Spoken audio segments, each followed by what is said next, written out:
Et salut tout le monde. Aujourd'hui je vais vous poser une question. Est-ce que vous connaissez le Camlink, ce magnifique petit boîtier d'acquisition mais qui coûte extrêmement cher? Et moi aujourd'hui je vais vous parler d'une alternative très efficace. Donc c'est ça, ou plutôt devrais-je dire ça, qui coûte que 15€. Allez, c'est parti. Alors quand vous allez le recevoir, donc lien en description si vous voulez l'acheter, vous allez recevoir ça. Donc moi je l'ai reçu un petit peu cassé, c'est pas très grave. Une boîte où il y a juste écrit HDMI vidéo capture, il n'y a pas réellement de marque, je pense plus que c'est des trucs génériques un peu. Donc derrière nous avons une magnifique étiquette qui nous empêche de lire ce qu'il y a écrit, et c'est génial. Ouais, c'est tous sur quoi c'est supporté, donc on va l'ouvrir tout de suite. Sachant que j'ai déjà ouvert. Donc là on a le petit boîtier dans un support. Et là nous avons une magnifique notice en anglais et en chinois ou en japonais, je sais pas trop. Donc qui explique un peu comment faire, mais je vais vous montrer comment on fait pour l'installer juste après. Ça d'ailleurs c'est la petite attache qui va juste là, qui s'est un petit peu détachée. Donc dans la boîte c'est bon, on n'a plus rien. Et là on a une petite mousse où dedans est emballé. Ça a quand même un petit poids assez léger, hein, mais je sens qu'il y a des trucs dedans. Donc c'est tout en métal. Donc là on a de l'USB 3.0, ça c'est assez sympa pour plus de rapidité.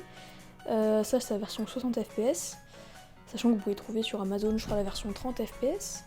Et de l'autre côté on a notre prise HDMI femelle, donc voilà, avec HDMI vidéo capture, input, output, voilà. Et derrière on a juste made in China, puis tous les trucs, toutes les inscriptions, voilà, je sais plus trop comment ça s'appelle.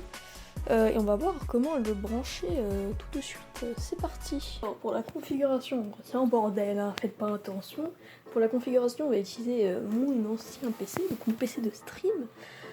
Donc moi comme j'ai des ports USB 3.0 à l'arrière, eh bien je vais venir le brancher à l'arrière en USB 3.0, mais bon ça marche aussi en USB 2.0, c'est juste que ce sera un petit peu moins rapide, donc je suis désolée de cet angle qui est dégueulasse. Donc voilà, le petit PC il fait son bruit. De l'autre côté on va brancher un câble HDMI. Donc pour le test je vais le faire en deux parties, d'abord avec un appareil photo. Donc comme ça nous sert comme webcam. Bon celui-là il peut pas rester, c'est un réflexe donc il peut pas rester allumé tout le temps. Donc ça sera vraiment un test juste pour avoir un aperçu. Donc là on a le PC de la honte, hein, bien évidemment. Donc ce que je vais faire c'est que je vais le poser voilà à peu près comme ça. Je vais récupérer mon petit câble.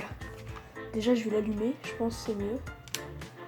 Voilà, après je vais récupérer mon petit adaptateur HDMI et je vais brancher tout ça. Donc voilà, j'ai branché tout ça. Donc là c'est branché sur la carte de capture, et de l'autre côté on va lancer notre logiciel favori, c'est-à-dire OBS. On va ajouter une nouvelle source périphérique de capture vidéo. Vous l'appelez comme vous voulez. Et là vous prenez en source, vous prenez USB vidéo. Donc nous on va faire personnaliser. Résolution. Hop, FPS 60.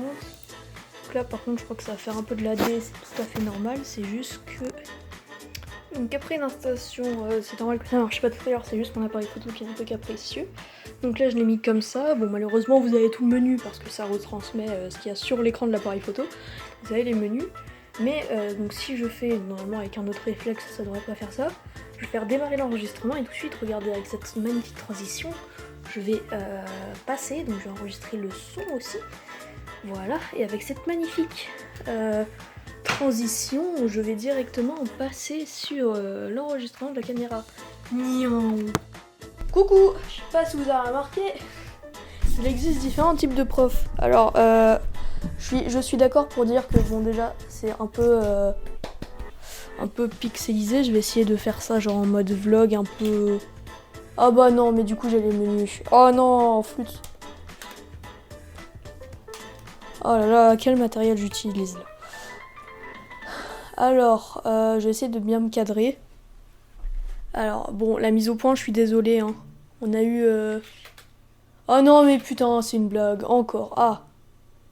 Non. Ah. Alors, vous inquiétez pas, ça arrive. Hein.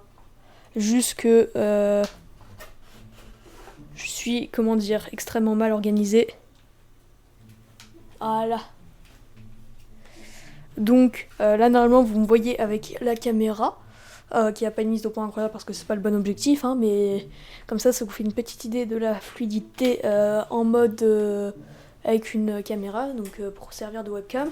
Je pense que le mieux c'est justement de l'utiliser pour servir de webcam. C'est un peu l'utilité de base du gaming, mais moi l'autre utilité que j'avais c'était de le brancher sur ma carte graphique et enregistrer mon PC de jeu, mon PC habituel.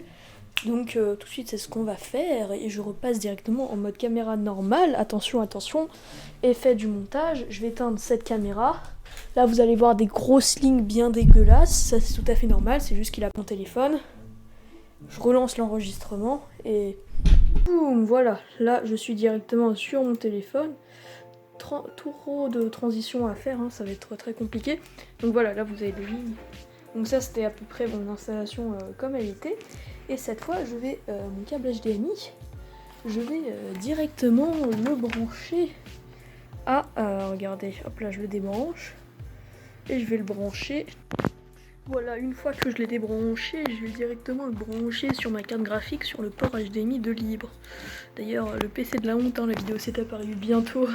Faut juste que je trouve un boîtier pour cette chose. Donc là, voilà, mon câble HDMI est juste branché. Et donc là, qu'est-ce que nous avons? Nous avons directement...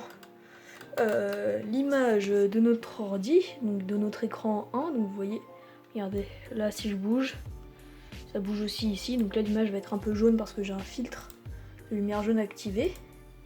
Voilà, si je le désactive, oh putain ça fait mal aux yeux, on peut directement, on a directement notre image là, donc ce que je vais faire c'est que je vais lancer un enregistrement de Minecraft, et je vous retrouve juste après quand j'ai terminé de lancer l'enregistrement et que je suis sur cet ordi. Attention, transition magique, je relance l'enregistrement audio, voilà, je relance l'enregistrement normal d'OBS, attention, transition magique. Alors, donc du coup, sur notre ordi, je suis obligée de mettre ce filtre de lumière jaune, hein, sinon moi je m'éclate les yeux. Mon ordi aussi, il a du mal à... Mon ordi normal, il a un peu de mal à encoder, hein. Faudra l'excuser, mais nous allons lancer Minecraft. Donc là, sachant que je crois j'ai des... Ok. Attends, ça m'a l'air pas trop mal. Je suis à 55-56 parce que là, il doit dupliquer. Le mieux, c'est de prendre un boîtier qui duplique automatiquement la sortie vidéo. Comme ça, au moins votre HDMI, genre s'il est utilisé, vous prenez juste un petit boîtier qui permet de dupliquer, je mettrai un lien en description, qui permet de dupliquer l'HDMI sur deux ports. Donc comme ça prend pas des performances de la carte graphique. Parce que là, vous voyez le fait que ça duplique. Normalement, avec mes shaders comme ça un peu nuls, je suis à, je crois, 60. Et bah là, comme là, je suis que à 50, ouais, à peu près 50. Et ma carte graphique, elle est utilisée entièrement. Donc regardez, je vais désactiver mes petits shaders Toaster Edition. Et attendez, on va voir ce que ça donne. Là je vais être à 60 normalement, la carte graphique 50. Ouais voilà, 50%. Je suis limité à 60 pour pas trop que ça lag. Mais moi je regarde là, sur le retour, bon il y a un petit temps de décalage, mais normalement bah du coup celle-là c'est la version 60 fps. Pour le même prix, des fois vous avez la version 30 fps qui est moins incroyable, c'est en USB 2. Donc là c'est vachement cool, sachant que c'est un vendeur eBay qui me l'a fourni. Donc en vrai, moi franchement je valide. Je sais pas si je vais faire une ou trop pour cette vidéo, mais du coup je pense que je vais surtout la faire là. Mais en vrai, pour moi, je valide parce que ça marche quand même très très bien. Genre pour les streams, je pense mes prochains streams, je les ferai avec ça. Donc en vrai, pour le prix, par rapport à une carte de capture, surtout si vous avez une caméra que vous voulez transformer en webcam, prenez ça, prenez pas une carte de capture à 100 € de chez Elgato, là, prenez ça. Moi je vous recommande vraiment ça, c'est assez efficace. Je remercie le vendeur qui me l'a envoyé, Dizet54. De toute façon, tous les sponsors eBay et tous les sponsors en vendeur sont dans la description. Donc si vous voulez aller les remercier, vous pouvez aller voir leur boutique. Voilà, donc je pense en vrai que le test a été assez concluant. Donc au niveau de la qualité, c'est juste moi dans mes réglages OBS où j'ai pas mis un truc incroyable. Parce que sinon, comme j'enregistre avec le processeur, ça risquait de bugger. Mais en vrai, je pense que ce test peut se finir ici, que cette vidéo peut se finir ici. N'hésitez pas à vous abonner, on est bientôt aux 200 abonnés. C'était Swan, bye.